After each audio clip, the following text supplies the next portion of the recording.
Hi everyone, आप सभी का स्वागत है शिक्षालय में। तो दोस्तों, आज की इस वीडियो में आप लोग को क्वेश्चन पेपर, जी हाँ दोस्तों, 2024 में जो क्वेश्चन आया था पॉलिटेक्निक का दोस्तों, उसका दोस्तों हम लोग क्वेश्चन देखने वाले हैं।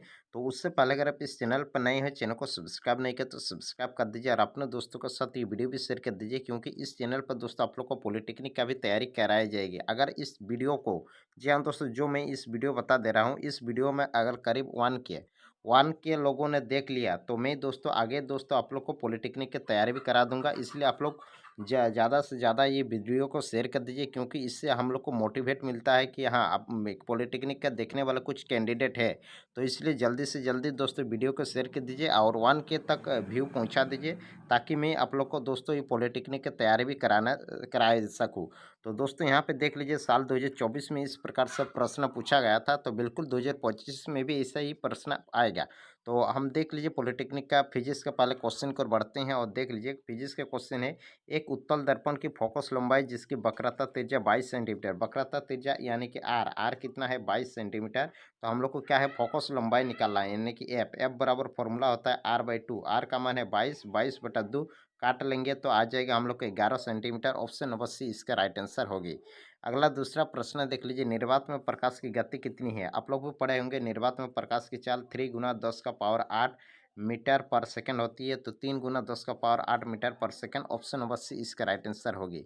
नेक्स्ट दूसरा प्रश्न की ओर तीसरा प्रश्न देख लीजिए, एक उत्तल लेंस की फोकस और वक्रता केंद्र ओ के बीच जब एक वस्तु को रखा जाता है तो प्रतिबिंब का आकार क्या होती है। जब कोई भी उत्तल लेंस में, जी हाँ दोस्तों, एफ और एफ, मान लिया ये एफ हुआ और ये ओ, एफ और ओ के बीच कोई भी वस्तु को रखा जाता है तो हम लोग को प्रतिबिंब क्या बनती है। तो आप लोग भी देखे होंगे प्रतिबिंब दोस्तों, एफ और ओ के बीच जब भी रखते हैं वो क्या है, उत्तल लेंस में एफ और ओ के बीच प्रतिबिंब रखते हैं तो हमेशा बड़ा प्रतिबिंब बनता है। तो 3 के आंसर हो जाएगा ऑप्शन नंबर डी, बड़ा।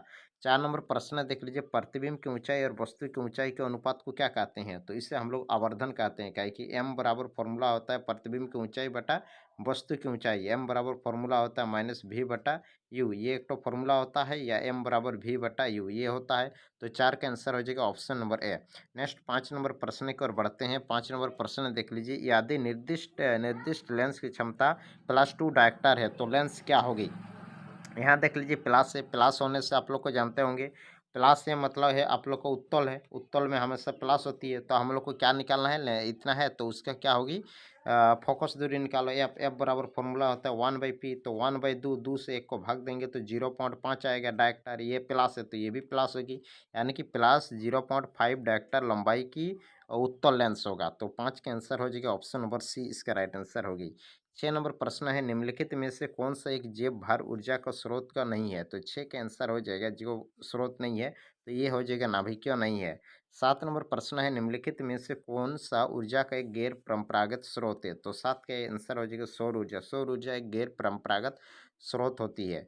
8 नंबर प्रश्न देख लीजिए, मृत जीव डैश में प्राकृतिक गैस में रूपांतरित हो जाती है। जी हाँ दोस्तों, कोई भी जीव मर जाते हैं तो वो क्या कहते हैं, हम लोग नीचे दफना देते हैं। तो दफना देते हैं तो क्या होती है, वो वायु की अनुपस्थिति होती है, वहाँ पे हवा नहीं मिल पाती है, इसलिए इसके आंसर हो जाएगा वायु की अनुपस्थिति। नेक्स्ट आगे 9 नंबर प्रश्न है, सौर सेल डैश के बने होते हैं। तो दोस्तों सौर सेल में आप लोग देखे होंगे सोलार, सोलार में क्या बना यूज किया जाता है। तो सोलार में सिलिकॉन यूज किया जाता है। तो 9 का आंसर हो जाएगा सिलिकॉन। 10 नंबर प्रश्न है, ज्वारीय ऊर्जा डैश से प्राप्त ऊर्जा का एक रूप है। तो दोस्तों ज्वारीय ऊर्जा ज्वारीय तरंगों के रूप में महासागर होती है। तो इसलिए इसका राइट आंसर होगा ऑप्शन नंबर बी। 11 नंबर प्रश्न देख लीजिए, फोकस लंबाई को समायोजित करते हुए नेत्र के निकट और दूर दोनों वस्तुओं पर फोकस कर पाने की योग्यता डैश कहलाती है। तो दोस्तों इसको आप लोग कहते हैं नेत्र की संवेदन क्षमता। आप लोग भी पढ़े होंगे नेत्र की संवेदन क्षमता से आप क्या समझते हैं। तो यही वाला परिभाषा तो ही पूछा है। तो 11 का आंसर हो जाएगा ऑप्शन नंबर सी। 12 नंबर प्रश्न है, जो दो चुंबकीय क्षेत्र मध्य बिंदु पर प्रतिच्छेद करती है, ये तो होगा ही नहीं। उत्तरी ध्रुव से निकट प्रतिशत करती, ये भी नहीं होगा। कभी भी एक दूसरे को प्रतिशत नहीं करती, ये होगा। दक्षिण, ये नहीं होगा। तो 12 का आंसर हो जाएगा ऑप्शन नंबर सी इसका राइट आंसर होगी। 1 मिनट दोस्तों, हाँ। 13 नंबर प्रश्न देख लीजिए, धात्विक निकाय वाले उपकरण सामान्यतः पृथक तार से जुड़े होते हैं, इन तारों को पृथक करने के क्या कारण है।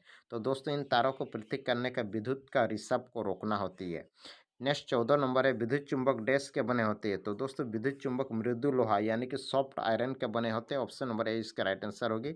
अगला 15 नंबर प्रश्न देख लीजिए, प्रकाश का इसके घटक रंगों में टूटना डैश कहलाता है।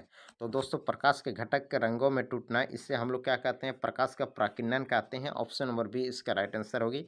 16 नंबर प्रश्न है, एक गोलाकार दर्पण के परावर्तक पृष्ठ एक गोले का केंद्र का एक बिंदु होती है, उसे क्या कहते हैं। कोई भी देखते होंगे, ये गोलाकार दर्पण होती है, इसका एक परावर्तक पृष्ठ होता है जो गोले का यहाँ पे जो केंद्र होती है, इसको क्या कहते हैं, इसको हम लोग कहते हैं ध्रुव कहते हैं। क्या कहते हैं, ध्रुव। तो ऑप्शन नंबर सी इसका राइट आंसर हो गया ध्रुव। नेक्स्ट 17 नंबर प्रश्न है, एक गोलाकार दर्पण का मुख्य फोकस के बीच में होता है। जब भी हम लोग गोलाकार दर्पण में फोकस होता है, कोई भी गोलाकार दर्पण है, मान लीजिए ये दर्पण है, यहाँ पे कोई भी यहाँ पे ये क्या होती है, मुख्य अक्ष होती है। अब यहाँ पे कोई वस्तु रखते हैं, यहाँ से टकराने के बाद यहाँ से रिटर्न आती है, तो यहाँ आप लोग को क्या होती है, सेंटर होती है, और ये आप लोग को ध्रुव होती है, पोल होती है। तो हम लोग को वहीं बोला गया है 17 नंबर में क्वेश्चन में बोला गया है, गोलाकार दर्पण का मुख्य फोकस, फोकस मतलब ये वाला, ये बिंदु जहाँ काटा है इसको फोकस बिंदु, ये फोकस बिंदु किनके बीच होता है, यहाँ पे सी होता है। सी माने वक्रता केंद्र, और पोल माने ध्रुव के बीच होती है। तो वक्रता केंद्र और ध्रुव के बीच होती है, तो देख लीजिए ध्रुव और वक्रता केंद्र, ऑप्शन नंबर बी इसका राइट आंसर होगी। 18 नंबर है, वाहनों की हेडलाइट में प्रयुक्त होता है। हेडलाइट मतलब आगे देखने के लिए, आगे देखने के लिए आप लोग क्या दर्पण का यूज करते हैं, आगे होता है अवतल और पीछे होता है तो उत्तल। तो 18 का आंसर हो जाएगा अवतल। 19 नंबर प्रश्न है, कासटियन चिन्ह प्रपट्टी के अनुसार मुख्य धुरी के समांतर सभी दूरियों को डैश से मापा जाता है। तो सभी दूरियों को ध्रुव से मापा जाता है। अगला 20 नंबर प्रश्न है, एक ऑटोमोबाइल के पिछले शीशे के लिए प्रयुक्त एक उत्तल दर्पण के वक्रता त्रिज्या 3 है। वक्रता त्रिज्या को हम लोग आर कहते हैं, यानी कि आर बराबर कितना है, 3 मीटर। तो एफ बराबर फॉर्मूला होता है r/2, कितना हो जाएगा, 3/2, काट लेंगे 1.5 मीटर आ जाएगा एफ का। तो बस ये इस दर्पण से इतना मीटर दूर स्थित है, तो u बराबर मान लो -5 मीटर है। तो हम लोग को क्या निकालना है, भी दर्पण सूत्रों में आप लोग बैठा लीजिएगा, 1/v प्लस 1/u बराबर 1/f। तो इस फॉर्मूला में आप लोग बैठा लीजिएगा, तो आप लोग का आंसर आ जाएगा। तो इसका आप लोग का आंसर आ जाएगा दोस्तों, मैं बता देता हूँ, 1.15 मीटर आ जाएगा। ऑप्शन नंबर डी इसका राइट आंसर होगी। नेक्स्ट 21 नंबर प्रश्न है, एक समतल दर्पण द्वारा उत्पन्न आवर्धन +1 है, तो इसका अर्थ क्या होती है। कोई भी आवर्धन मतलब एम बराबर फॉर्मूला होता है v/u है। तो यानी कि हम लोग को अगर इसका 1 है, तो प्रतिबिंब मान लिया 10 है, तो वस्तु की दूरी भी 10 होगा, तब ना 10 का 10 काटेंगे, टेक होगा, यानी कि वस्तु की दूरी और प्रतिबिंब की दूरी समान होनी चाहिए। तो 21 का आंसर हो जाएगा ऑप्शन नंबर सी। 22 नंबर है, एक विद्युत परिपथ में एक युक्ति जिसे डैश कहते हैं, परिपथ में प्रतिरोध को परिवर्तित करने के लिए अक्सर प्रयुक्त होता है, तो इसे प्रयुक्त करते हैं, धारा नियंत्रक को प्रयुक्त करते हैं। 23 नंबर देखिए, विद्युत बल्बों के तंतुओं में से कौन सा पदार्थ का यूज किया जाता है। तो विद्युत बल्ब के जो तंतु होता है उसमें टंगस्टन लगा होता है। ऑप्शन नंबर है इसका राइट आंसर होगी। 24 नंबर है, एक विद्युत परिपथ में वोल्टमीटर का प्रयोग मापने के लिए किया जाता है। तो वोल्टमीटर का प्रयोग दोस्तों विभवांतर मापती है, और धारा मापने के लिए एमीटर का यूज किया जाता है। तो 24 के आंसर हो जाएगा आप लोग का विभवांतर। और उसके बाद आगे 25 नंबर प्रश्न है, निकट दृष्टि दोष को ठीक करने के लिए किस लेंस का उपयोग किया जाता है। तो निकट दृष्टि दोष को अवतल लेंस के चश्मे से दूर किया जाता है। तो दोस्तों आज की इस वीडियो में मैं आप लोग को 24 ही क्वेश्चन बता देता हूँ। इसके नेक्स्ट पार्ट में हम लोग देख लेंगे 26 नंबर से 50 नंबर तक। तो दोस्तों इस वीडियो को शेयर कर दीजिए, काहे कि इससे हम लोग को मोटिवेट मिलता है, और आगे की भी हम आप लोग को पॉलिटेक्निक की तैयारी भी करा सकूँ। ज़्यादा अगर व्यू आएगा तो पॉलिटेक्निक के आराम से हम तैयारी कराने सकूँगा।